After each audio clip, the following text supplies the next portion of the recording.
دو بڑے اہم موضوعات کے حوالے سے مختصر مگر جامع گفتگو انشاءاللہ ہوگی۔ ہمارا آج کا جو پہلا عنوان ہے وہ ہے شکر۔ یقیناً اس وقت امت مسلمہ کے جو مسائل ہیں، یا یوں سمجھ لیجئے کہ ہمارے معاشرے میں جو پائی جانے والی خرابیاں ہیں یا خامیاں ہیں، ان میں سے ایک بہت بڑی خامی، ایک بہت بڑی خرابی اور ایک بہت بڑا گناہ وہ ناشکری ہے۔ اگر ہم اس شکر کو مختصر ڈیفائن کرنا چاہیں تو انتہائی مختصر تعریف یہ ہے کہ انسان جس حالت میں بھی ہو، جس کیفیت میں بھی ہو، زندگی کے جس موڑ پر بھی ہو، وہ اچھا ہو یا برا ہو، اس کے پاس نعمتیں کم ہوں یا زیادہ ہوں،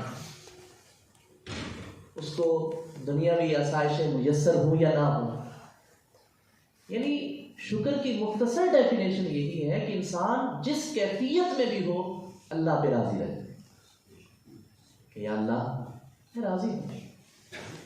اور یہ رضا جو ہے یہ صرف زبان سے اظہار نہ ہو فقط، بلکہ دل بھی مطمئن ہو۔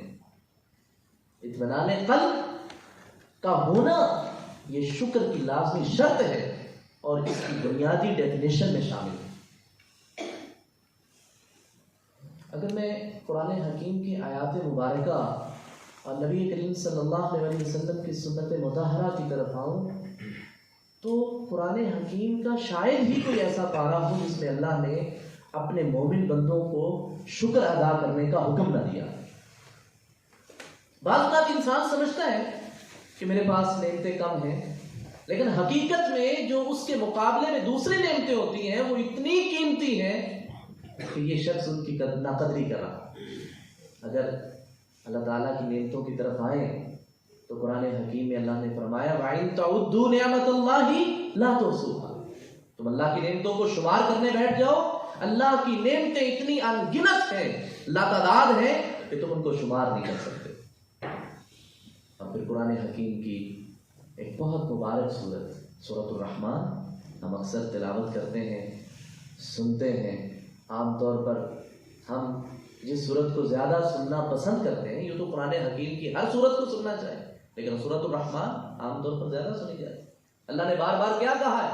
فَبِأَيِّ آلَاءِ رَبِّكُمَا تُكَذِّبَانِ، اور تم اپنے رب کی کون کون سی نعمتوں کو جھٹلاؤ گے؟ اللہ کی نعمتیں تو اس قدر لاتعداد ہیں کہ تم ان کو شمار میں اور احاطے میں نہیں لا سکتے۔ تو سامعین محترم، شکر یہ ہے کہ ہم اللہ نے جو کچھ ہمیں دیا ہے اس پہ راضی ہو جائے، اور صرف زبان سے نہیں، یقیناً زبان سے اس کا اظہار بھی ہے، میں بھی ایک دو روایات کی ذکر کروں گا، لیکن حقیقت یہ ہے کہ دل کا اطمینان ہونا، اور دل کا اطمینان کسی شخص سے نہیں، اللہ کی ذات سے۔ کہ اللہ تو قادر مطلق ہے، تو نے میرے حق میں جو لکھ دیا ہے، جو تو کر رہا ہے، میں اس پہ راضی ہوں۔ انسان دنیاوی کوششیں ضرور کرے، اس کی ممانعت نہیں ہے، لیکن دنیاوی کوششوں کے باوجود سب سے زیادہ اللہ کا شکر ادا کرنا یہ ایک انسان کی خوبی اور بہت اہم صفت ہے۔ اب قرآن حکیم کا پہلا مقام سورۃ النساء کا ہے۔ اللہ فرماتا ہے ما یفعل اللہ بعذابکم ان شکرتم وآمنتم وکان اللہ شاکرا علیما۔ اللہ تعالیٰ کو کیا ضرورت ہے تم پر عذاب نازل کرنے کی؟ ما یفعل اللہ بعذابکم، اللہ نے عذاب کیوں نازل کرنا ہے؟ ان شکرتم وآمنتم، اگر تم اللہ کا شکر ادا کرو اور اس کی توحید پر، اس کے پیغمبروں پر، اس کی کتابوں پر، آخرت پر، ملائکہ پر اگر تم ایمان رکھو گے، تمہارے اندر ایمانیات بھی ہو، ایمانیات کے ساتھ ساتھ تمہارا دل اور زبان اللہ پر شکر ادا کر رہے ہوں، تو پھر اللہ تعالیٰ ایسی قوم پر اپنا عذاب نازل نہیں کرتا۔ یعنی عذاب نازل نہ ہونے کی ایک وجہ وہ شکرانہ ہے، اللہ کا شکر ادا کرنا۔ اور اللہ تعالیٰ نے قرآن حکیم ایک دوسرے مقام پر فرمایا وَلَقَدْ آتَيْنَا لُقْمَانَ الْحِکْمَةَ، اور ہم نے لقمان کو حکمت و دانائی عطا فرمائی، بصیرت عطا فرمائی، عقل مندی عطا فرمائی۔ حضرات کبھی کبھار ہم بڑے پریشان ہو جاتے ہیں، پشیمان ہو جاتے ہیں کہ ہمیں فلاں نعمت نہیں میسر، فلاں نعمت نہیں ملی، لیکن ہمیں یہ سوچنا چاہیے کہ دنیا کی سب سے بڑی نعمت تو اللہ نے آلریڈی ہمیں عطا فرما دی ہے، اور دنیا کی سب سے بڑی نعمت جو اللہ نے ہمیں عطا فرمائی ہے وہ اللہ پر ایمان ہے، جو اللہ نے ہم سب کو نصیب فرما دی ہے۔ یہ کو کم نعمت ہے؟ خدا نہ خواستہ، خدا نہ خواستہ، اللہ نہ کرے اگر اللہ ہمیں کسی غیر مسلم کے گھر میں پیدا کر دیتا تو ہم اللہ کا کیا کر سکتے تھے، اور ہمیں دین کی اشاعت یا دین کی تبلیغ نہ پہنچتی اور ہم اسلام نہ لاتے اور دنیاوی زندگی یوں ہی گزر جاتی تو ہم نے کیا کر لینا تھا؟ حضرات اللہ کے انعامات میں سے، اس کے اکرامات میں سے، اس کے فضل میں سے سب سے بڑا فضل اور انعام یہ ہے کہ اللہ نے ہمیں اپنے ایمان کی نعمت سے مالا مال کر دیا، ہمیں دولت ایمان سے مالا مال کیا، ہمارے دلوں کو، ہمارے دماغوں کو اللہ نے ایمان کی طرف راغب کر دیا ہے۔ اور یقیناً آپ اس اعتبار سے بھی خراج تحسین کے لائق ہیں کہ اللہ تعالیٰ نے ہم سب کو اپنے قرآن کو سیکھنے کے لیے، اپنے دین کو سیکھنے کے لیے جمع فرمایا۔ تو جب کبھی انسان کو یہ خیال آئے کہ میرے پاس فلاں نعمت نہیں، فلاں نعمت نہیں، تو اسے غور کرنا چاہیے کہ جو نعمتیں ہیں وہ کتنی عظیم تر ہیں، وہ اللہ نے کتنی عظیم نعمتوں سے مجھے نواز دیا۔ تو اللہ تعالیٰ نے اپنے ایک حکیم اور دانا بندے اور عقل مند انسان کا ذکر کرتے ہوئے فرمایا وَلَقَدْ آتَيْنَا لُقْمَانَ الْحِکْمَةَ، ہم نے لقمان کو حکمت و دانائی سے نوازا اور ساتھ حکم یہ دیا أَنِ اشْكُرْ لِلَّهِ، کہ تم اللہ کا شکر ادا کریں۔ اور اگلی بات بڑی قابل غور ہے وَمَن يَشْكُرْ فَإِنَّمَا يَشْكُرُ لِنَفْسِهِ، اگر تم شکر کرو گے تو وہ تمہارا اپنا فائدہ ہے، تم اللہ کا شکر ادا کر کے اللہ کی خدائی میں اضافہ نہیں کرو گے۔ اگر تم کہو گے کہ یا اللہ میں تجھ پہ راضی ہوں تو تم اللہ کی خدائی اور اس کی عظمت میں کوئی اضافہ نہیں کر رہے، تم اپنی ہی عظمت میں اضافہ کر رہے ہو۔ اللہ تعالیٰ تو بہت اعلیٰ و رفیع ہے، واللہ غنی حمید، وہ تو بے پرواہ ہے، اسے تمہارے شکرانے کی ضرورت نہیں ہے۔ وَمَن يَشْكُرْ فَإِنَّمَا يَشْكُرُ لِنَفْسِهِ، جو شکر کرے گا وہ اپنے فائدے کے لیے، اپنی سرخروئی کے لیے، اپنی کامیابی کے لیے شکر کرے گا۔ اگر تم شکر کرو گے تمہارا اپنا فائدہ۔ یہ اگر انسان اللہ کا شاکر بن جائے تو یہ انسان کا اپنا فائدہ ہے۔ اور فرمایا وَمَن كَفَرَ فَإِنَّ اللَّهَ غَنِيٌّ حَمِيدٌ، اور اگر تم نے اللہ کی نافرمانی کی، کفر کیا، نافرمانی کی، ناشکری کی، گویا کہ یاد رکھیے سامعین محترم، اللہ تعالیٰ نے ناشکری کو کفر گردانا ہے۔ وَمَن كَفَرَ، پیچھے شکر کا ذکر ہے، فرمایا وَمَن كَفَرَ فَإِنَّ اللَّهَ غَنِيٌّ حَمِيدٌ، تم ناشکری کرو گے اللہ کو کوئی پرواہ نہیں ہے، وہ تو حمد و ثنا والا ہے، تم اس کی حمد اور تعریف نہیں کرو گے تو اس کی خدائی میں کوئی کمی نہیں آئے گی، تمہارا اپنا نقصان ہوگا اگر تم اللہ کا شکر ادا نہیں کرو گے۔ تمام نبیوں کی صفات میں سے ایک صفت یہ ہے کہ انہوں نے شکر ادا کیا ہے۔ آپ قرآن حکیم تفصیلاً اس موضوع کی طرف میں نہیں جاؤں گا، آپ قرآن حکیم کا مطالعہ کریں گے تو آپ کو معلوم ہوگا کہ قرآن حکیم میں اللہ تعالیٰ نے اس بات کو بڑی صراحت کے ساتھ بیان کیا ہے کہ تمام نبیوں کی صفات میں سے ایک صفت یہ ہے کہ وہ اللہ کا شکر ادا کیا کریں۔ اور پھر ایک مقام جو سورۃ النحل کا میں آپ کے سامنے گوشوار کرنا چاہتا ہوں، اللہ تعالیٰ نے فرمایا وَضَرَبَ اللَّهُ مَثَلًا قَرْيَةً كَانَتْ آمِنَةً مُطْمَئِنَّةً يَأْتِيهَا رِزْقُهَا رَغَدًا مِنْ كُلِّ مَكَانٍ۔ اللہ تعالیٰ فرماتا ہے لوگوں تمہارے لیے، یہ توجہ میری طرف رکھیں، لوگوں تمہارے لیے ایک مثال بیان کر رہا ہوں۔ اللہ تعالیٰ نے مثال کے ذریعے ہمیں سمجھایا۔ وَضَرَبَ اللَّهُ مَثَلًا قَرْيَةً، ایک ایسی بستی کی مثال پیش کر دی، کانت آمنہ، امن تھا اس بستی میں، ہر طرف سکون ہی سکون تھا، مطمئنہ، ہر شخص اس بستی کا رہنے والا مطمئن تھا اپنی زندگی سے، یاتیہا رزقہا رغداً من کل مکان، اللہ فرماتا ہے روزانہ اللہ تعالیٰ اس کو بے بہا رزق عطا فرماتا ہے۔ من کل مکان، ہر طرف سے، مشرق سے، مغرب سے، شمال و جنوب سے، زمین و آسمان سے اللہ رزق کے انبار لگا دیتا تھا اس بستی کے لیے. تو پھر کیا ہوا؟ فکفرت بانعم اللہ، انہوں نے اللہ کی نعمتوں کی ناشکری کر دی. جو نعمتیں اللہ نے ان کو دی تو انہوں نے ان نعمتوں کی ناشکری کی. فَأَذَاقَهُ اللَّهُ لِبَاسَ الْجُوعِ وَالْخَوْفِ بِمَا كَانُوا يَصْنَعُونَ. تو پھر اللہ تعالیٰ نے ایسے لوگوں کو بھوک اور ڈر کا مزہ چکھایا جو ان کے اعمال تھے. اس وجہ سے اللہ تعالیٰ نے ان پر قہر نازل کر دیا. بھوک خوف اللہ نے ان پر نازل کر دیا اس وجہ سے جو وہ ناشکری کرتے تھے.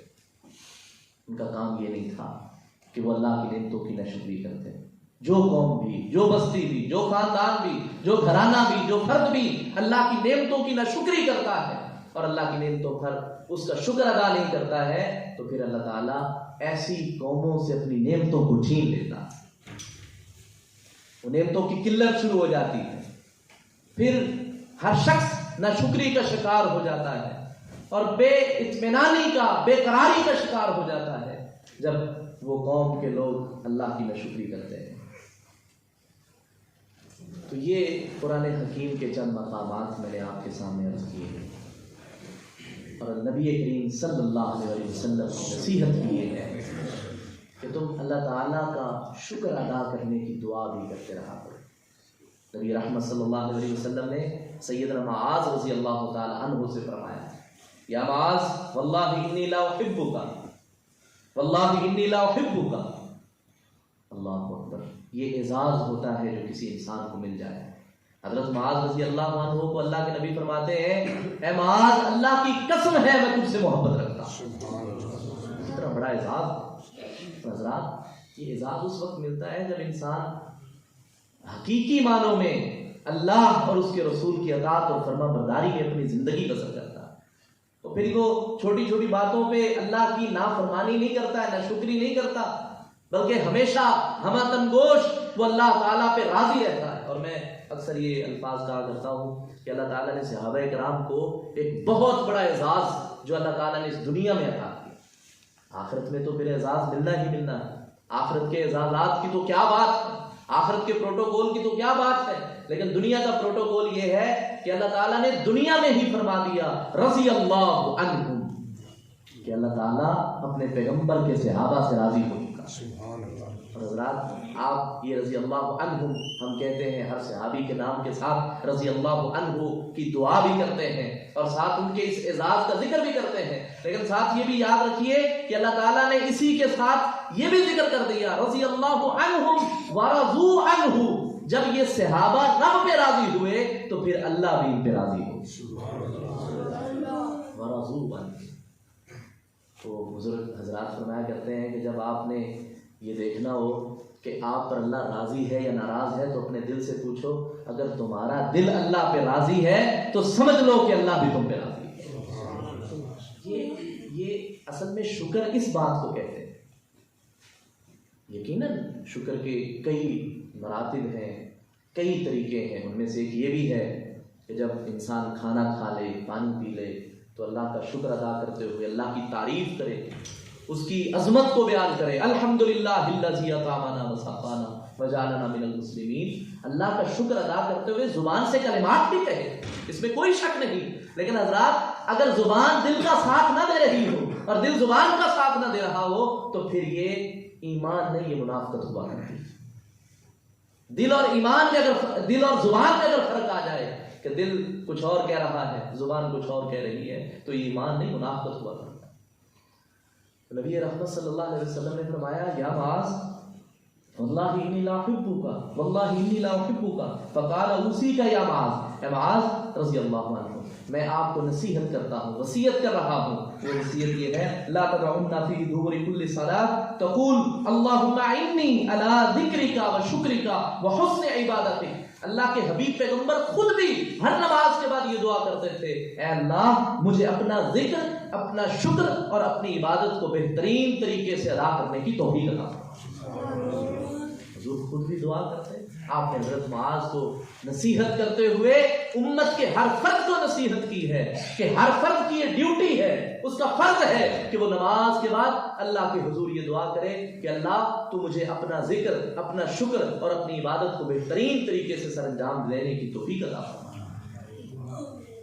حضرات گرامی قدر، شکر یہ ہے کہ انسان اللہ تعالیٰ کے حضور اس کی رضا پہ راضی رہے، اور اس کے ساتھ ساتھ جب کبھی کسی طرح کی بھی کنڈیشن ہو، میں نے اپنی گفتگو کا آغاز یہاں سے کیا تھا، جیسی بھی کیفیت، دیکھیں نعمتوں کو کھا کے تو بہت لوگ شکر ادا کر لیتے ہیں، نعمتوں کی کمی پر شکر ادا کرنا یہ اللہ والوں کی سب سے بڑی علامت ہوا کرتی ہے۔ جب کبھی نعمتوں کی کمی ہو تو اللہ کا تب بھی شکر ادا کرنا چاہیے۔ اور وہ حدیث مبارکہ آپ کو یاد ہوگی، یہ دنیا کے اعزاز میں بھی، دنیا کا اعزاز تو ہے، لئن شکرتم لازیدنکم، اگر تم شکر ادا کرو گے تو میں تمہاری نعمتوں کو بڑھا دوں گا، تم اگر کم نعمتوں پہ شکر کرو گے تو نعمتیں بڑھ جائیں گی۔ لیکن دوسرا اعزاز حقیقی اعزاز ہے، اور وہ اعزاز آخرت کا اعزاز ہے، وہ کامیابی، وہ ثمر، وہ پھل آخرت کا پھل ہے کہ شکر کرنے والوں کو جو اللہ عطا فرماتا ہے۔ حضرت ابو موسیٰ اشعری رضی اللہ تعالیٰ عنہ بیان فرماتے ہیں کہ نبی کریم صلی اللہ علیہ وآلہ وسلم نے فرمایا کہ جب کسی شخص کا کوئی بچہ فوت ہو جائے، یہ سمجھ لیں کہ حدیث کا فہم یا حدیث کی تفسیر اور اس کی تشریح یہ ہے کہ جب انسان کا کوئی بھی نقصان ہو جائے، حدیث میں تو الفاظ وہی ہیں جو میں نے بیان کر دیے، لیکن اس کا فہم یہ کہ جب کسی انسان کا کوئی نقصان ہو جائے یا کسی انسان کا کوئی چھوٹا سا لگتے جگر اللہ کے پاس چلا جائے تو اللہ تعالیٰ اپنے فرشتوں سے پوچھتے ہیں، حالانکہ اللہ کو معلوم ہے، حالانکہ اللہ جانتا ہے ہر انسان کی ایک ایک لمحے کی خبر ہے اللہ کو، اللہ تو عظیم، وہ تو ذات علیم بذات الصدور ہے، وہ تو سینوں کی باتوں سے بھی واقف ہے۔ اللہ جاننے کے باوجود بھی اپنے فرشتوں سے پوچھتا ہے، میرے فرشتوں جب تم نے میرے بندے کے اس چھوٹے سے لگتے جگر کی روح کو پرواز کیا تو اس وقت میرا بندہ کیا کہہ رہا تھا؟ تو حدیث کے الفاظ یہ ہے کہ فرشتے کہتے ہیں کہ یا اللہ وہ بندہ حمیدہ کا تیری تعریف کر رہا تھا، اللہ کو صرف تیری تعریف کر رہا تھا، اور ساتھ یہی پڑھ رہا تھا انا للہ و انا الیہ راجعون، یہ سب کچھ اللہ کا ہے، اللہ کی طرف جانے والا ہے، وہ اس پہ تیری ناشکری نہیں کر رہا تھا، تیرے سامنے گلے اور شکوے نہیں کر رہا تھا، اللہ تیرا شکر ادا کر رہا تھا۔ اللہ فرماتا ہے ابنوا لعبدی بیتا فی الجنہ وسموہ بیت الحمد، اے میرے فرشتوں میرے اس بندے کے لیے جنت میں ایک محل بنا دو، جس انسان نے مشکل میں بھی میری تعریف کی ہے، مشکل میں بھی میرا شکر ادا کیا ہے، اس کے لیے جنت میں ایک محل بنا دو، اور اس محل کا نام بیت الحمد رکھ دو کہ یہ اس شخص کا گھر ہے کہ جس نے دنیا میں مشکلات میں بھی اللہ کا شکر ادا کیا۔ سموہ بیت الحمد، اس کا نام بیت الحمد رکھ دو۔ ہم جیسے کہ دنیا میں اپنے گھروں کے نام رکھتے ہیں، یہ فلاں ہاؤس ہے، یہ فلاں ہاؤس ہے، حضرات یہ شکر کرنے والوں کے لیے اللہ نے جنت میں باقاعدہ محل تیار کر رکھے ہیں کہ جو شکر ادا کرتے ہیں اللہ ان کے محلات کے باہر بیت الحمد لکھوا دیتا۔ اللہ تعالیٰ ہمیں بھی اپنی ذات کا شکر ادا کرنے کی توفیق عطا فرمائے۔ اب اس پہ سیر حاصل گفتگو ہو سکتی تھی، لیکن مجھے حکم یہ ہے اس کے ساتھ ہم نے ایک اور گفتگو بھی کرنی ہے، اور وہ یہ ہے کہ ہمیں اللہ کا شکر ادا کرنے کے ساتھ ساتھ اللہ سے استغفار بھی کرتے رہنا چاہیے۔ یقیناً یہ دونوں الگ الگ موضوع ہیں، لیکن ہم چاہتے ہیں کہ ایک ہی نشست میں ہم زیادہ فیض حاصل کر سکیں، زیادہ علم حاصل کر سکیں۔ یقیناً یہ وحی کا علم ہے، یہ دین کا علم ہے، اس سے بہتر و افضل اس کائنات میں کوئی علم نہیں۔ تو استغفار کی بھی اپنی عظمت ہے، اس کا اپنا مقام ہے، اس کا اپنا ثمر اور پھل ہے، اور وہ دنیا میں بھی ہے اور وہ آخرت میں بھی ہے۔ اور سب سے بڑا جو استغفار کا پھل ہے وہ یہ ہے کہ دیکھیں ہر انسان خطا کا پتلا ہے، کوئی بھی انسان خطا سے پاک نہیں۔ ایک انبیاء کی ذات معصوم عن الخطا ہوا کرتی، ان کے علاوہ کوئی یہ شخص دعویٰ نہیں کر سکتا کہ میں گناہ گار نہیں۔ ہر شخص کسی نہ کسی اعتبار سے کہیں نہ کہیں اس سے خطا سرزد ہو جاتی ہے۔ تو استغفار کا جو سب سے بڑا پھل ہے، جو سب سے بڑا فائدہ ہے وہ یہ ہے کہ اللہ تعالیٰ نے سورہ فرقان میں بیان کر دیا، الا من تاب و آمن و عمل عملا صالحا فاولئک یبدل اللہ سیئاتہم حسنات وکان اللہ غفورا رحیما۔ اللہ فرماتا ہے میرے بندو، جب تم گناہ کے بعد میرے در پہ آ کے معافی مانگتے ہو، خطا کے بعد میرے سامنے التجا کرتے ہو کہ اللہ مجھے معاف فرما دے، اللہ فرماتا ہے میں معاف بھی کر دیتا ہوں، اور معافی کے ساتھ ساتھ اس کی فضیلت یہ عطا کرتا ہوں کہ وہ جو پچھلے گناہ تھے میں ان سارے گناہوں کو نیکیاں بنا دیتا ہوں۔ قرآن کی آیت فاولئک یبدل اللہ سیئاتہم حسنات، اللہ ان کے گناہوں کو نیکیوں میں بدل دیتا ہے جو لوگ اللہ کے سامنے توبہ طائب ہو جاتے ہیں۔ یہاں اگرچہ استغفار اور توبہ میں لوگوں نے تھوڑا سا فرق کیا ہے، محدثین اور مفسرین، اور وہ یہ ہے استغفار فقط اللہ سے معافی مانگتے رہنا، استغفر اللہ ربی من کل ذنب و اتوب الیہ، استغفر اللہ پڑھتے رہنا، جیسا کہ نبی کریم صلی اللہ علیہ وسلم نے فرمایا کہ تم استغفار کیا کرو، میں روزانہ 70 مرتبہ اور ایک حدیث میں 100 مرتبہ استغفار کرتا ہوں۔ روزانہ اگر پیغمبر کائنات استغفار کرتے ہیں تو یاد رکھیے یہ استغفار بھی شکر کی طرح ایک عبادت ہے۔ یہ یوں نہ سمجھیے کہ فقط ایسے ہی ہے، شاید اس کا نعوذ باللہ کو فائدہ ہے۔ یہ استغفار بھی ایک عبادت ہے، جیسے نماز عبادت ہے، جیسے روزہ حج اور زکوٰۃ عبادت ہے حضرات، ویسے استغفار بھی عبادت ہے۔ اللہ سے معافی مانگنا اللہ کو بے انتہا پسند ہے۔ تو ایک یہ ہے کہ فقط معافی مانگتے رہنا، اور توبہ کی پھر لازمی شرائط ہے کہ توبہ اس وقت قبول ہوتی ہے جب جس گناہ سے توبہ کی جائے اس کو آئندہ کے لیے ترک کرنے کا عہد کیا جائے، پچھلے گناہ کی معافی مانگی جائے، اور پھر ساتھ آئندہ نیک اعمال شروع کر کے اس گناہ سے پاک ہونے کی جستجو کی جائے، یہ توبہ ہوتا ہے۔ توبہ کی مزید شرائط ہے۔ باقی انسان خطا کا پتلا ہے، اگر اس سے گناہ ہو جائے تو اس کو پھر توبہ کرنی چاہیے، اس کو پھر گناہ اللہ سے معافی مانگنی چاہیے۔ یہ آخری سانس تک اللہ تعالیٰ اپنے بندوں کو معاف کر دینے کا آرڈر جاری کرتا ہے کہ جب تک وہ ایک موت کی آخری کیفیت نہ آ جائے تب تک اللہ اپنے بندوں کے گناہوں کو معاف کر دیتا ہے۔ اور پھر استغفار کی عظمت اور اس کا ثمر یہ ہے، اس کا فائدہ یہ ہے کہ حضور فرماتے ہیں من لازم الاستغفار جعل اللہ له من كل ہم فرجا ومن كل ضيق مخرجا ورزقه من حيث لا يحتسب۔ آپ استغفار کو اپنا وتیرہ بنا لیجیے، استغفر اللہ کو اپنی زندگی کا لازمی حصہ بنا لیجیے۔ حضور نے اس کے 3 بہت بڑے دنیاوی ثمرات بتا دیے، اخروی تو ہے ہی ہے، وہ انشاءاللہ میں ابھی اگلی حدیث میں ذکر بھی کروں گا۔ دنیاوی فائدے بھی اور اخروی فائدے بھی۔ دنیا کا فائدہ سب سے بڑا یہ ہے کہ آج ہم میں سے ہر ایک شخص کسی نہ کسی مسئلے میں گھرا ہوا، کسی نہ کسی مشکل میں پھنس جاتا ہے۔ حضور فرماتے ہیں من لازم الاستغفار جعل اللہ له من كل هم فرجا، آپ استغفار کریں گے اللہ آپ کے غم کو دور کرے گا، ومن كل ضيق مخرجا، ہر تنگی سے نکلنے کا راستہ بنائے گا، ورزقه من حيث لا يحتسب، اور استغفار کرنے والے کو اللہ وہاں سے رزق دیتا ہے جہاں سے اس کے وہم و گمان میں بھی نہیں ہوتا، اللہ وہاں سے اس کو رزق عطا۔ یہ تو دنیاوی فائدہ ہے، اور حضور فرماتے ہیں اخروی فائدہ۔ اللہ سید الاستغفار کی دعا ہے، ہم سب کو یاد کرنی چاہیے۔ اب تو علم بڑا آسان ہو گیا، علم بہت آسان ہو گیا، آپ ایک کلک پر پوری کتاب ڈاؤن لوڈ کر سکتے ہیں۔ آپ کے سامنے، آپ کے گھروں میں، آپ کے جیبوں میں موبائل ہے، اس میں ڈھیروں کتابیں۔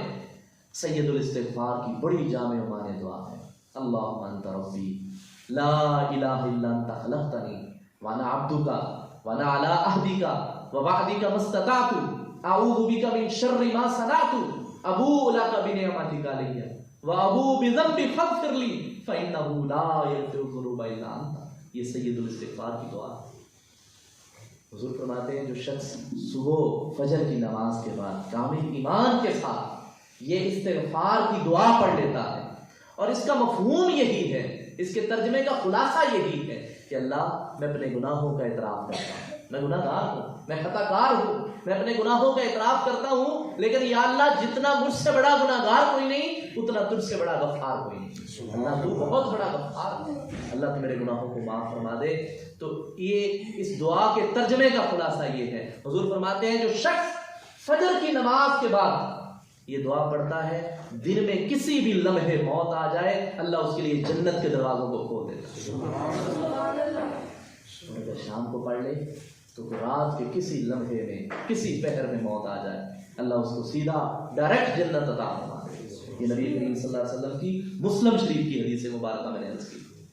تو آپ اس سے اندازہ لگا سکتے ہیں کہ استغفار کی کتنی عظمت ہے, فضیلت. اور آپ نماز پہ ذرا کبھی غور کریں, نماز کیا ہے؟ وہ استغفار ہی تو ہے. اللہ کی تعریف ہے یا استغفار ہے؟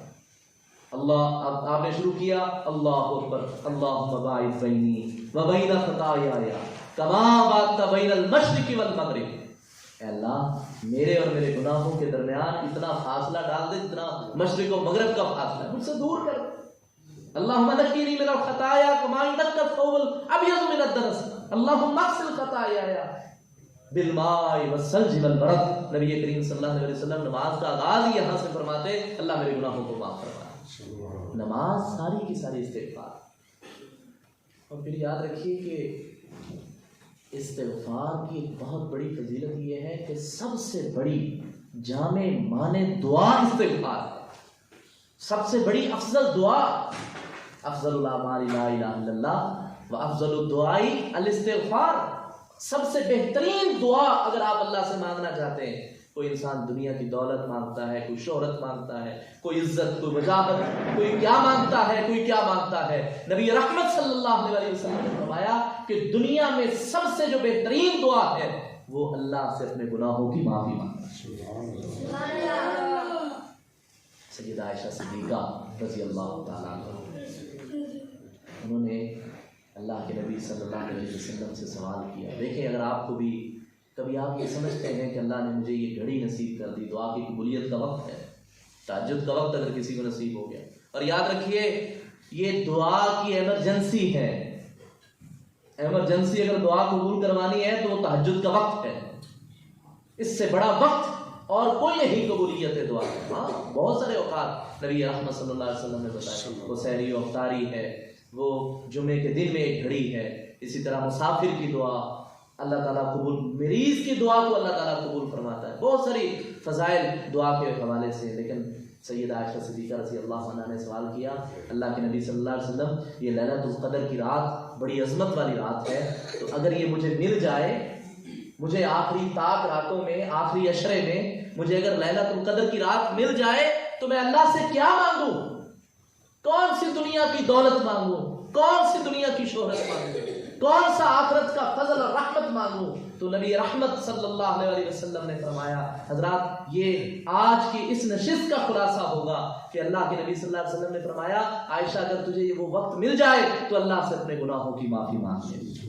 اللہم انک عفو تحب العفو فاعف عنی, اے اللہ تو معافی کو پسند کرتا ہے, مجھے معاف فرما. یہ ہے استغفار. اللہ تعالیٰ ہمیں اللہ کا شکر ادا کرنے کی بھی توفیق عطا فرمائے, اور شکر کے ساتھ ساتھ اللہ تعالیٰ ہمیں کثرت کے ساتھ اللہ کے حضور استغفار کرنے کی, اللہ سے اپنے گناہوں کی معافیاں مانگنے کی توفیق عطا فرما دے. وآخر دعوانا الحمدللہ رب العالمین. دعا فرما دے.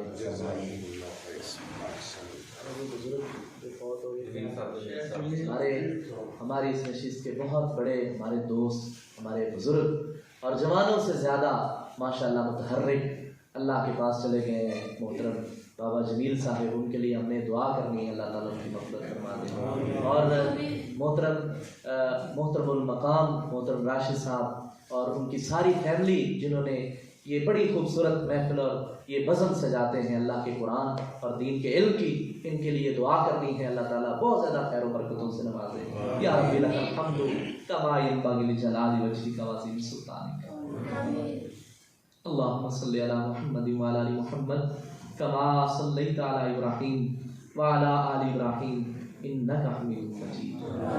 اللهم بارك على محمد وعلى ال محمد كما باركت على ابراهيم وعلى آل ابراہیم انک حمید مجید. اللہم انک عفو کریم تحب العفو فاعف عنا. اللهم اغفر لنا ولوالدينا ولأساتذتنا ولجميع المسلمين والمسلمات الأحياء منهم والأموات اللهم اذهب الباس رب الناس واشف أنت شافي لا شفاء إلا شفاؤك شفاء لا يغادر سقما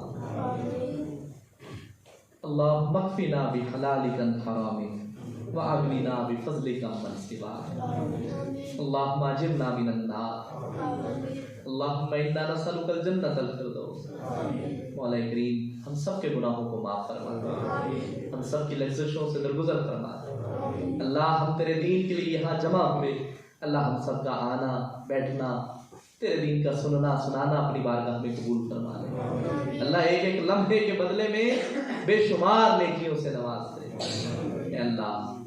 یا اللہ میرے جس بھائی نے اس نظم کا اہتمام کیا ہے، محترم المقام ہمارے محترم راشد صاحب کی عمر میں، علم میں، عزت آبرو میں، مال و دولت میں یا اللہ برکتیں عطا فرما، دین و دنیا کی ساری بھلائیاں عطا فرما، اس پورے گھر پہ اپنی رحمتوں کا نزول فرما، اپنی برکتوں کا نزول فرما یا اللہ۔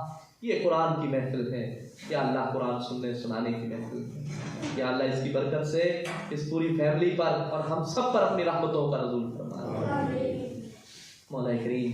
ہم سب کو دنیا اور آخرت میں کامیاب فرما دے یا اللہ۔ ہمارے بزرگ ہمارے بزم کے ساتھی تیرے پاس آ چکے ہیں اللہ، ان کی مغفرت فرما دے، محترم جمیل صاحب کی مغفرت فرما دے، ان کے درجات کو بلند فرما دے۔ جتنے بھی مسلمان دنیا سے جا چکے ہیں یا اللہ، ان سب کی مغفرت فرما دے اللہ۔ محترم راشد صاحب کے والدین اور جتنے بھی ہمارے اعزاء و اقارب تیرے پاس آ چکے ہیں یا اللہ، سب کی مغفرت فرما دے، سب کی قبروں کو جنت کے باغیچے بنا دے، قبروں کو منور فرما دے مولا کریم۔ جو بیمار ہیں ان کو صحت عطا فرما اللہ، ہر طرح کی بیماری سے، روحانی و جسمانی، سب بیماریوں سے شفا عطا فرما دے مولا کریم، سب بیماریوں سے شفا عطا فرما یا اللہ۔ اس وبائی مرض سے بھی ہم سب کو نجات عطا فرما دے، پوری دنیا کو نجات عطا فرما دے، پوری دنیا میں اسلام کا بول بالا فرما دے، اپنے مظلوم بندوں کی مدد فرما دے، کشمیر، فلسطین اور جہاں بھی اللہ مسلمان مظلوم ہیں اللہ، سب کی مدد فرما دے اللہ۔ مسلمانوں کو پھر سے عروج عطا فرما دے اللہ، ہمیں قرآن و سنت کا داعی بنا دے، ہمیں قرآن و سنت پہ عمل پیرا ہونے والا بنا دے اللہ۔ جب تک زندگی ہے شان والی زندگی عطا فرما، جب موت آئے اللہ ایمان والی موت نصیب فرما یا اللہ، ایمان والی موت آئے یا اللہ، دنیا اور آخرت بہتر بنا دے اللہ۔ ہمارے علم و عمل میں اضافہ فرما دے، ہمارے حلال رزق میں یا اللہ برکتیں عطا فرما دے، ہم میں سے ہر ایک کی حاجتیں اور ضرورتیں پوری فرما دے یا میرے جتنے بھائی، میرے بچے، جتنے بھی بزرگ آئے ہیں اللہ، سب کی نیک تمناؤں کو پورا فرما دے، سب کی حاجات کو پورا فرما دے، سب کی ضروریات کو یا اللہ اپنے کلمہ کن سے پورا فرما دے۔ ربنا آتنا فی الدنیا حسنہ وفی الآخرۃ حسنۃ وقنا عذاب النار مولا کریم، جو مانگا ہے وہ بھی عطا فرما دے، جو خیر بھلائی تیرے در سے نہیں مانگ سکے اللہ تو اپنی رحمت سے عطا فرما دے۔ ربنا آتنا فی الدنیا حسنہ وفی الآخرۃ حسنۃ وقنا عذاب النار ربنا تقبل منا انک انت السمیع العلیم وتب علینا انک انت التواب الرحیم وصلی اللہ تعالی علی رسولہ وخیر خلقہ محمد وعلی آلہ واصحابہ اجمعین برحمتک یا ارحم الراحمین۔